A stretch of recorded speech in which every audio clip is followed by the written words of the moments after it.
यदा यदा हि धर्मस्य ग्लानिर्भवति भारत अभ्युत्थानाम धर्मस्य तदात्मानं सृजाम्यहम् परित्राणाय साधूनां विनाशाय च दुष्कृतां धर्म संस्थापनार्थाय संभवामि युगे युगे संभवामि युगे युगे संभवामि युगे युगे।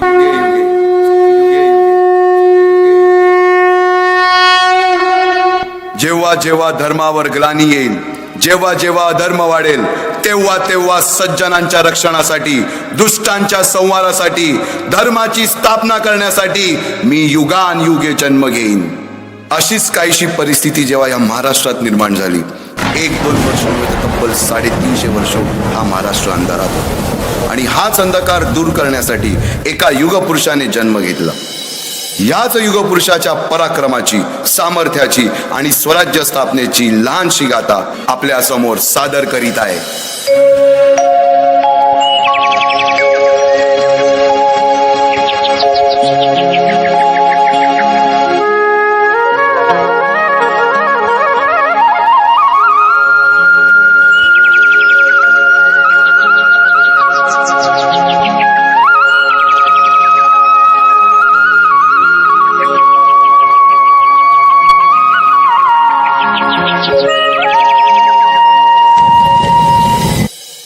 महाराष्ट्र असा सुखाने नांदत असताना एक दुष्ट काल यवनाची वक्रदृष्टी महाराष्ट्रावर पडली। महाराष्ट्र परकीय स्वारांच्या टाचेखाली भरडला जातो। अपहरण, अपमान, जुलूम, जबरदस्ती, अन्याय, अत्याचार, मंदिरांची तोडफोड, स्त्रियांची, धनधान्यांची लुटालूट थांबत नव्हती। जेव्हा आपल्याच घरात गोठ्यातली गाय आणि घरातील माय असुरक्षित होते, तेव्हा घरातलाच अंधकार मनात घर करून बसतो। अशा वेळी साधू, संत, लहान थोर, लेकी, बाळी अवघा महाराष्ट्र देवाला गाराणं घालतोय। अरे जेजुरीच्या खंडोबा, पंढरपूरच्या विठोबा, तुळजापूरच्या भवानी आई, दार उघड, दार उघड आई, दार उघड। सरते शेवटी देवानं गाराणं ऐकलंच। शालिवन शके 1551 शुक्ल नाम संवत्सर उत्तरायण शिशिर ऋतू फाल्गुन वद्य तृतीयेला सायंकाळी शुभ लग्न उदित असता कलियुगातील नरसिंहाचा, ग्रहमंडलातील सूर्याचा, नक्षत्रातील ध्रुवाचा, या सम छत्रपती शिवरायांचा शिवनेरीवर जन्म झाला।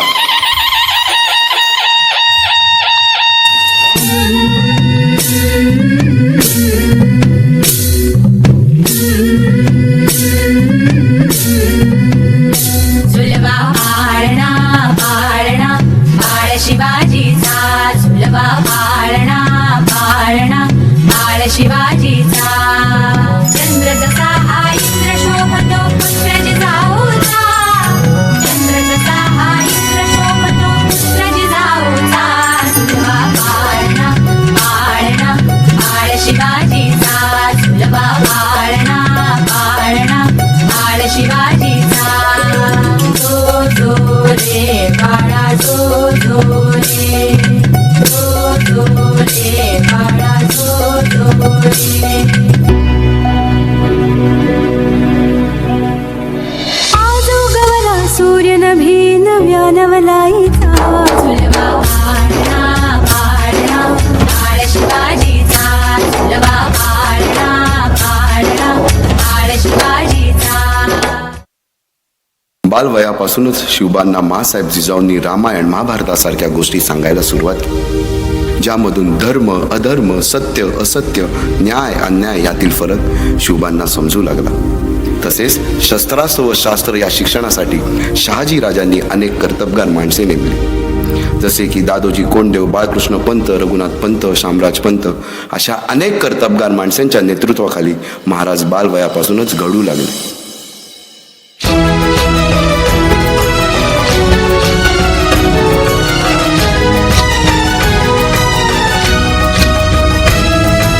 तूच अर्जुन तूच केशव तू तुझा हो सारथी, तूच अर्जुन तूच केशव तू तुझा हो सारथी। करुणी वार गनिमावर दे भूमीस आहुती, करुणी वार गनिमावर दे भूमीस आहुती।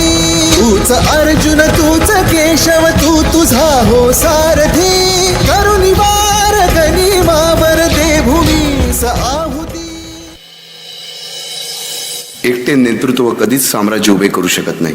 त्यासाठी तशी कर्तबगार माणसे, निष्ठावन मावळे घडवावे लागतात. शिवरायांनी असे सवंगडी त्या वयापासूनच पारखायला सुरुवात केली. तानाजी मालुसुरे, सूर्याजी मालुसुरे, यसाजी कंक, सूर्याजी काकडे, बाजी जेदे आणि अशा अनेक सवंगड्यासमोर शिवबांनी शपथ घेतली स्वराज्याची, शपथ घेतली स्वराज्याच्या बांधणीची.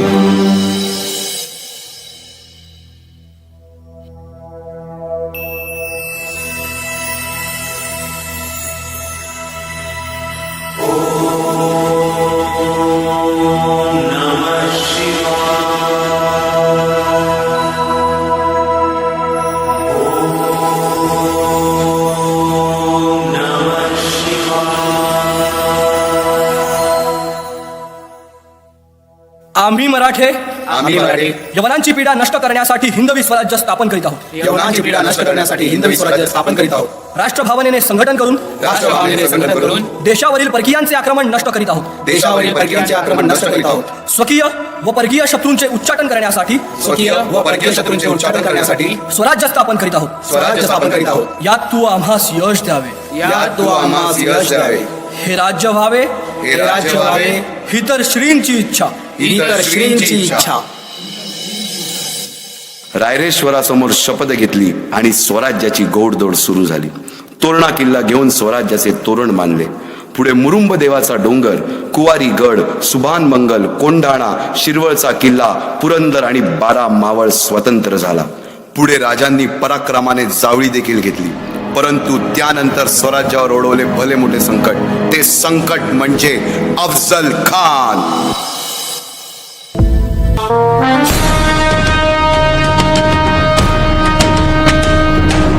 महाराजांची, शिवाजी महाराजांची कीर्ती बेफाम होती.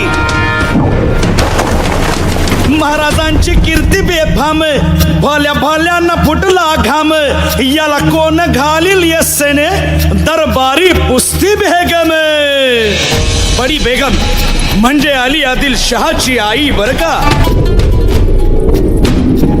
नजर येत तिच्या अंगार, दरबार झाला गपगार.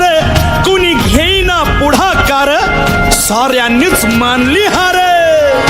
इतक्यात अचानक एक सरदार उठला, बोलला, हम लाएंगे शिवाजी को.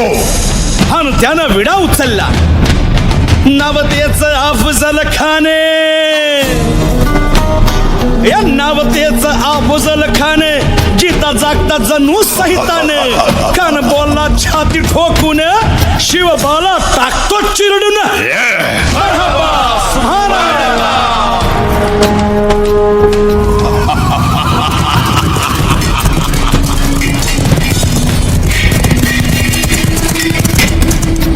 आता शिवबाचं काय खरं नाही. इकडं निजाम, तिकडं मोगल, पलीकडं इंग्रज. जो तो हेच बोलू लागला. महाराज, आपला जीव मोलाचा आहे. खानाचं सैन्य अफाट आहे. त्याच्यासमोर आपला टिकाव लागणं अवघड आहे. काही दिवसांसाठी आपण कुठेतरी अज्ञातस्थळी निघून जा. काय म्हणालात रायबा? मासाहेब, आम्हाला आमच्या जीवाची पर्वा नाही. राजांचा जीव वाचणं गरजेचं आहे. रायबा, शिवबा केवळ आमचा पुत्र नाही, तर अवघ्या मराठी जनांचा स्वाभिमान आहे. या मातेने आपला पुत्र गमावला तरी 72, परंतु भ्याडपणे पळून जाऊन या मराठी मुलखाचा स्वाभिमान गमावता कामा नये. अशा वाघिणीचा त्यो छावा. बाळासाहेब आपला पुत्र आणि मराठी मुलकाचा स्वाभिमान विजयी टिळा लावूनच परत अशा वाघिणीचा त्यो छावा. तथास्तु. गनिमाला कसा ठेचावा, डोक्यात नेहमी कावा. भेटीचा धाडला सांगावा. खानाच्या भेटीसाठी महाराजांना एक शानदार शामियाना उभारला होता. आणि अशा या शामियान्यात खान डौलत डुलेत आला. खान डौलत डुलेत आला. सय्यद बंडा त्याच्या संगतीला, सय्यद बंडा त्याच्या संगतीला.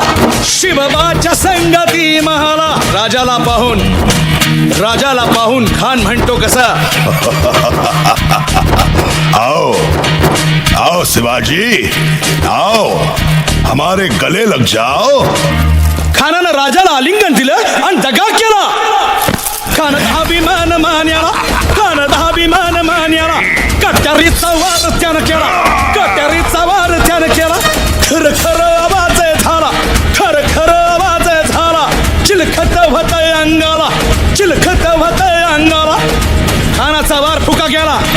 यडबडला.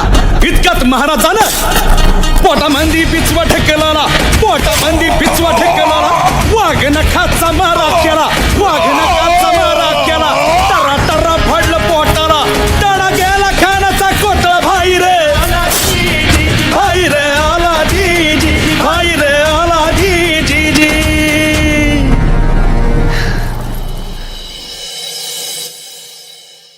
अफजल खानाच्या वधानंतर महाराजांनी स्वराज्यवाढीची मोहीमच हाती घेतली.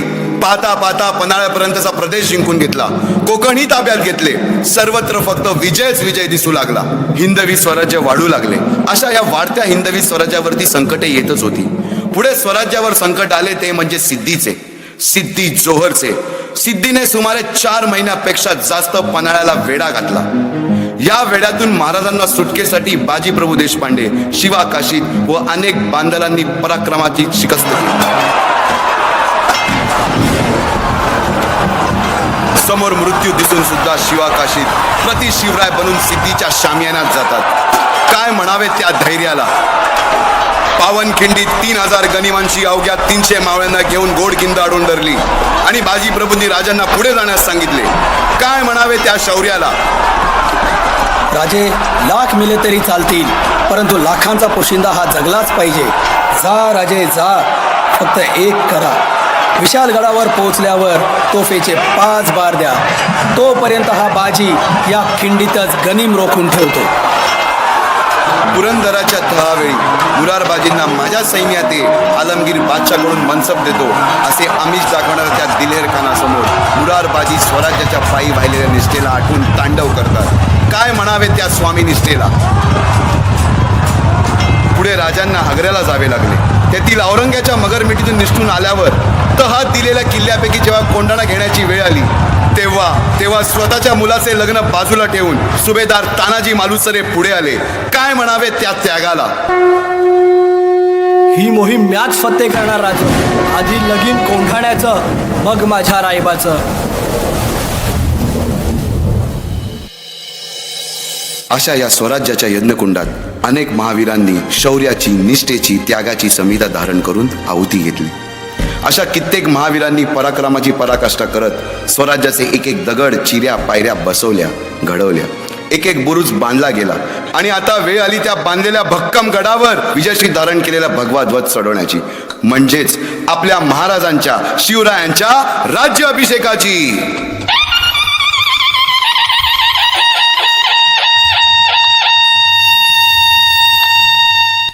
350 वर्षाच्या काळरात्रीनंतर अरुणोदय झाला. भगवंतांनी दिलेला शब्द खरा झाला. हिंदवी स्वराज्य स्थापन करणारा, यवनांची पीडा नष्ट करणारा जाणता राजा राज्य अभिषेकासाठी सज्ज झाला.